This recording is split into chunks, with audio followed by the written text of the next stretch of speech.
मेरे भाई साहब मुझसे 5 साल बड़े थे, लेकिन 3 दर्जे आगे, दर्जे मतलब क्लास। उन्होंने भी उसी उम्र में पढ़ना शुरू किया था जब मैंने शुरू किया था, लेकिन तालीम जैसे महत्व के मामले में वह जल्दबाजी से काम लेना पसंद न करते थे। इसलिए भवन की बुनियाद खूब मजबूत डालना चाहते थे, जिस पर आलीशान महल बना सके। 1 साल का काम 2 साल में करते थे, कभी कभी 3 साल भी लग जाते थे। बुनियाद ही पुख्ता न हो तो मकान कैसे पायदार बने। मैं छोटा था, वह बड़े थे। मेरी 9 साल की, वह 14 साल के थे। उन्हें मेरी तंबीह और निगरानी का पूरा जन्मसिद्ध अधिकार था, और मेरी शालीनता इसी में थी कि मैं उनके हुक्म को कानून समझूं। वह स्वभाव से बड़े अध्ययनशील थे, हरदम किताब खोले बैठे रहते और शायद दिमाग को आराम देने के लिए कभी कभी कॉपी पर, कभी किताब के हाशिए पर चिड़ियों, कुत्तों, बिल्लियों की तस्वीरें बनाया करते थे। कभी कभी एक ही नाम या शब्द या वाक्य 10-20 बार लिख डालते।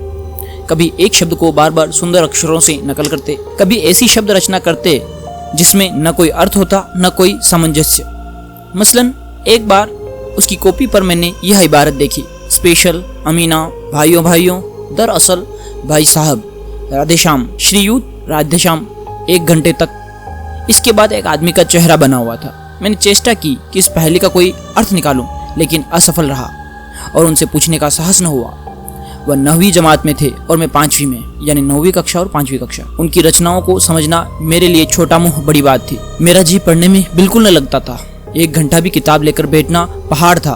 मौका पाते ही हॉस्टल से निकलकर मैदान में आ जाता और कभी कंकड़ियां उछालता, कभी कागज की तितलियां उड़ाता, कभी कोई साथी मिल गया तो पूछना ही क्या।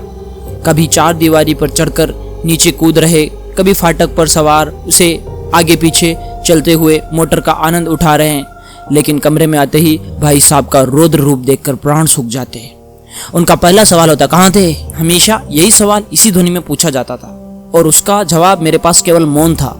न जाने मुंह से यह बात क्यों न निकलती कि जरा बाहर खेल रहा था। मेरा मौन कह देता था कि मुझे अपना अपराध स्वीकार है, और भाई साहब के लिए इसके सिवा और कोई इलाज न था कि रोज से मिले हुए शब्दों से मेरा सत्कार करें। इस तरह अंग्रेजी पढ़ोगे तो जिंदगी भर पढ़ते रहोगे और हर्फ एक ना आएगा।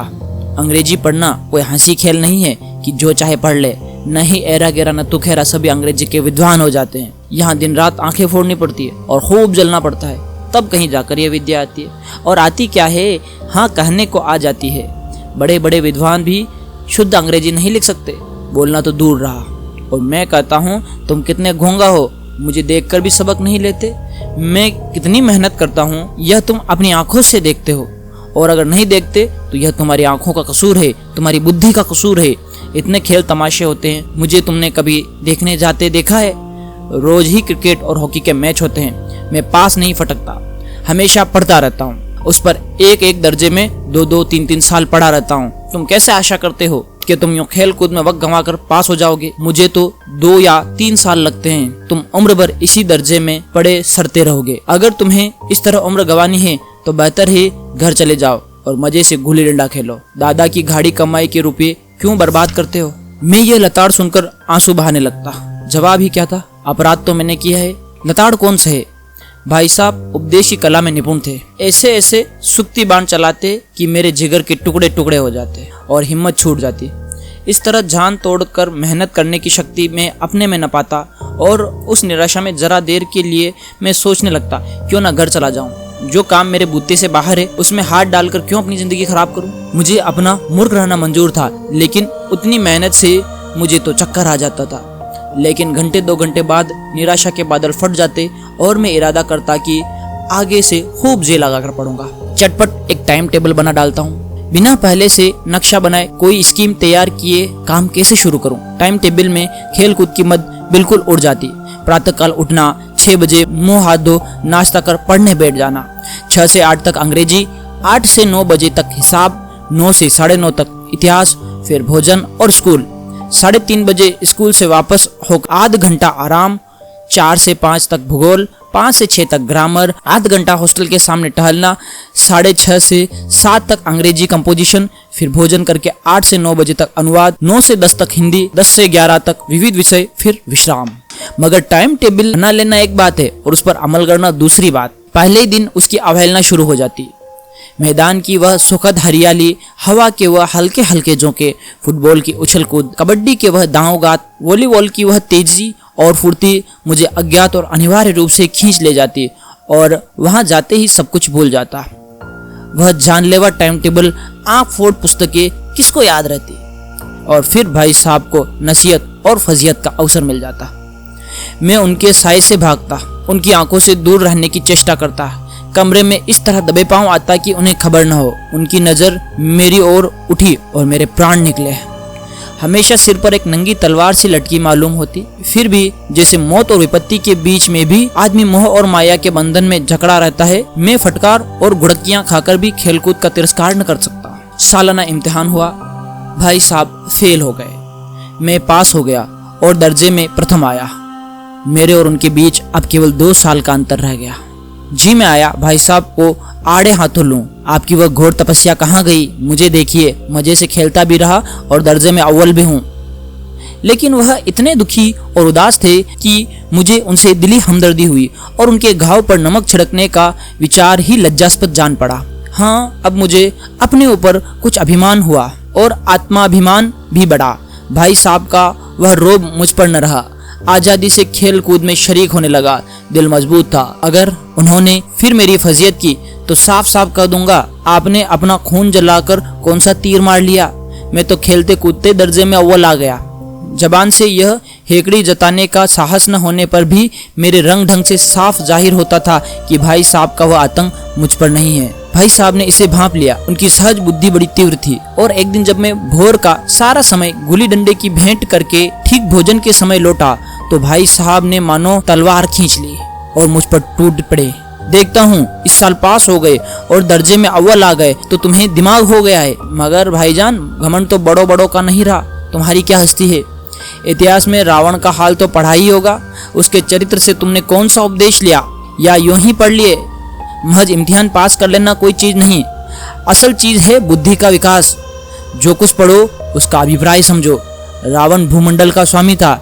ऐसे राजाओं को चक्रवर्ती कहते हैं। आजकल अंग्रेजों के राज्य का विस्तार बहुत बड़ा हुआ है, पर इन्हें चक्रवर्ती नहीं कह सकते। संसार में अनेकों राष्ट्र अंग्रेजों का आधिपत्य स्वीकार नहीं करते, बिल्कुल स्वाधीन है। रावण चक्रवर्ती राजा था। संसार के सभी महीप उसे कर देते थे। बड़े बड़े देवता उसकी गुलामी करते थे। आग और पानी के देवता भी उसके दास थे। मगर उसका अंत क्या हुआ? घमंड ने उसका नाम निशान तक मिटा दिया। कोई उसे एक चिल्लू पानी देने वाला भी न बचा। आदमी जो कुकर्म चाहे करे, पर अभिमान न करे। इतराए नहीं, अभिमान किया और दीन दुनिया दोनों से गया। शैतान का हाल भी पढ़ा ही होगा। उसे यह अभिमान हुआ था कि ईश्वर का उससे बढ़कर सच्चा भक्त कोई नहीं है। अंत में यह हुआ कि स्वर्ग से नरक में धकेल दिया गया। शाह रूम ने भी एक बार अहंकार किया था, भीख मांग मांग कर मर गया। तुमने तो अभी केवल 1 दर्जा पास किया है और अभी से तुम्हारा सिर फिर गया। तब तो तुम आगे बढ़ चुके। यह समझ लो कि तुम अपनी मेहनत से नहीं पास हुए, अंधे के हाथ बटेर लग गई। मगर बटेर केवल एक बार हाथ लग सकती है, बार बार नहीं। कभी कभी गुल्ली डंडे में भी अंधा चोट निशान पड़ जाता है। इससे कोई सफल खिलाड़ी नहीं हो जाता। सफल खिलाड़ी वह है जिसका कोई निशाना खाली न जाए। मेरे फेल होने पर न जाओ। मेरे दर्जे में आओगे तो दांतों पसीना आएगा जब अलजेब्रा और ज्योमेट्री के लोहे के चने चबाने पड़ेंगे और इंग्लिस्तान का इतिहास पढ़ना पड़ेगा। बादशाहों के नाम याद रखना आसान नहीं। 8 हेनरी हो गुजरे हैं। कौन सा कांड किस हेनरी के समय में हुआ, क्या यह याद कर लेना आसान समझते हो? हेनरी 7वें की जगह हेनरी 8वां लिखा और सब नंबर गायब। सफा चट। सिफर भी न मिलेगा। सिफर भी हो किस ख्याल में? दर्जनों जेम्स हुए हैं, दर्जनों विलियम, कोड़ियों चार्ल्स। दिमाग चक्कर खाने लगता है, आंधी रोग हो जाता है। इन अभागों के नाम भी न जुड़ते थे। एक ही नाम के पीछे द्वयम, तेयम, चारम, पंचम लगाते चले गए। मुझसे पूछते तो 10 लाख नाम बता देता। और ज्योमेट्री तो बस खुदा की पनाह। अ ब ज की जगह अ ज ब लिख दिया और सारे नंबर कट गए। कोई इन निर्दयी मुमतहिनों से नहीं पूछता कि आखिर अ ब ज और अ ज ब में क्या फर्क है, और व्यर्थ की बात के लिए क्यों छात्रों का खून करते हो? दाल भात रोटी खाई और भात दाल रोटी खाए, इसमें क्या रखा है? मगर इन परीक्षकों को क्या परवाह? वह तो वही देखते हैं जो पुस्तक में लिखा है। चाहते हैं कि लड़के अक्षर अक्षर रट डालें और इसी रटंत का नाम शिक्षा रख छोड़ा है। आखिर इन बेसिर पैर की बातों के पढ़ने से फायदा? इस रेखा पर यह लम्ब गिरा दो तो आधार लम्ब से दोगुना होगा। पूछिए इनसे प्रयोजन? दुगना ही नहीं चौगुना हो जाए या आधा ही रहे मेरी बला से, लेकिन परीक्षा में पास होना है तो यह सब खुराफात याद करनी पड़ेगी। कह दिया समय की पाबंदी पर एक निबंध लिखो जो 4 पन्नों से कम न हो। अब आप कॉपी सामने खोले, हाथ में कलम लिए उनके नाम को रोइए। कौन नहीं जानता कि समय की पाबंदी बहुत अच्छी बात है। इससे आदमी के जीवन में संयम आ जाता है, दूसरों का उस पर स्नेह होने लगता है और उसके कारोबार में उन्नति होती है।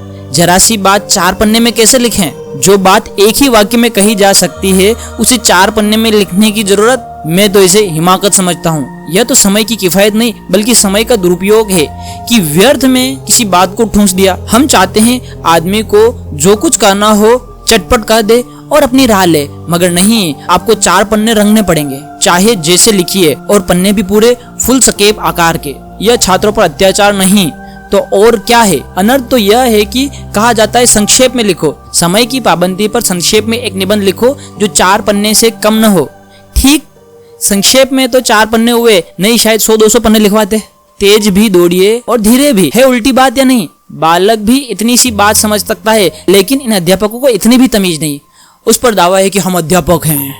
मेरे दर्जे में आओगे लाला तो ये सारे पापड़ बेलने पड़ेंगे और तब आटा दाल का भाव मालूम होगा। इस दर्जे में अव्वल आ गए हो तो जमीन पर पाँव नहीं रखते, इसलिए मेरा कहना मानिए।